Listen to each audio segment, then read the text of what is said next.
Madame, Monsieur, bonjour et bienvenue dans votre émission spéciale consacrée à l'Ukraine. 观众朋友您好，欢迎收看欧洲卫视双语特别节目《直击乌克兰》，我们一同关注乌克兰局势的最新进展。Voici l'essentiel des informations. 当地时间5月22号，波兰总统杜达到访基辅，并在乌克兰最高拉达发表演讲。他表示，只有乌克兰有权决定其未来，呼吁乌克兰不要对领土问题让步。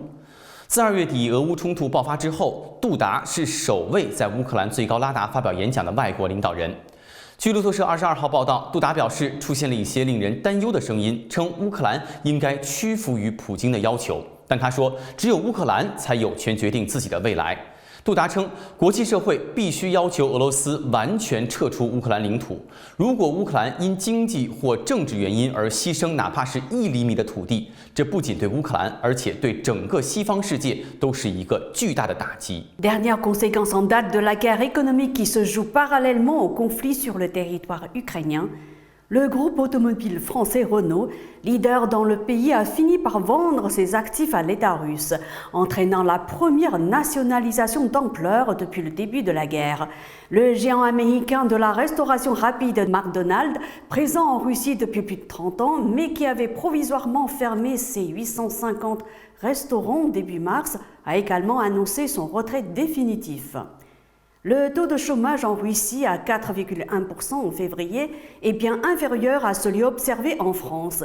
2 millions d'emplois pourraient toutefois être supprimés d'ici décembre, ce qui porterait le taux de chômage à plus de 7% selon une estimation communiquée fin mars par le Centre de recherche stratégique. Par ailleurs, le gouvernement russe a lancé une politique de soutien aux entreprises, relève l'économiste Julien Vercueil, afin d'aider les entreprises en difficulté, un peu à l'image des mesures prises pendant la crise Covid en Russie. Le seul critère de l'emploi n'est pas suffisant pour mesurer l'effet des sanctions. Selon les experts de l'Institut d'économie de l'Académie des sciences russes, les employeurs préfèrent éviter les licenciements et recourir aux congés forcés ou au temps partiel, aujourd'hui en nette augmentation. Certaines catégories sont déjà touchées pour des raisons évidentes. Avec la fermeture de l'espace aérien, 10% des pilotes de ligne sont par ailleurs mis sur la touche. Selon les informations du journal Commerçant, et le ministère des Transports redoute un exode de ces travailleurs qualifiés. 当地时间22号，乌克兰总统办公室主任顾问、俄乌谈判乌克兰代表团成员波多利亚克在接受路透社采访时表示，乌克兰现阶段排除与俄罗斯达成停火协议的可能性。波多利亚克强调，俄罗斯必须先从乌克兰撤军，之后才有可能恢复和平进程。乌克兰总统泽连斯基22号表示，他曾经以为有可能通过对话结束冲突，在这个对话中可以与俄罗斯方面找到许多问题的答案和解决方法，但现在对话面临的情况很复杂。泽连斯基认为，乌克兰和俄罗斯之间肯定会进行对话，但乌方不知道对话以什么形式进行，包括是否有调停人，是以大范围形式还是双边形式进行。Alors que le verdict dans le premier procès pour crime de guerre contre un soldat russe est attendu lundi 23 mai à Kiev, le gouverneur de la région de Lugansk, Serhiy Gadaï, alerte sur le fait que la situation devient de plus en plus difficile pour les Ukrainiens dans le Donbass. Moscou continue d'intensifier sa puissance de feu sur le Donbass. On y trouve les unités retirées de la région de Kharkiv, les assaillants du siège de Mariupol, les milices des républiques séparatistes de Donetsk et Lugansk, les forces tchétchènes et des troupes mobilisées en renfort depuis la Sibérie et l'extrême-orient russe. Toutes les forces russes sont concentrées dans les régions de Lugansk et Donetsk, affirme le gouverneur du Donbass, Serhiy Gadaï, sur Telegram. Idem en matière d'armement. Tout est concentré ici, ajoute-t-il, y compris les fameux complexes anti-aériens et anti-missiles S-300 et S-400, équivalents des patriotes américains. Point crucial de cette bataille du Donbass, Severodonetsk, dans la région du Lugansk, est sous le feu de Moscou 24 heures sur 24, s'est indigné Serhiy Gadaï. Ils utilisent la tactique de la terre brûlée, ils détruisent délibérément la ville avec des bombardements aériens, des lance-roquettes multiples, des mortiers ou des chars qui tirent sur les immeubles, a-t-il ajouté.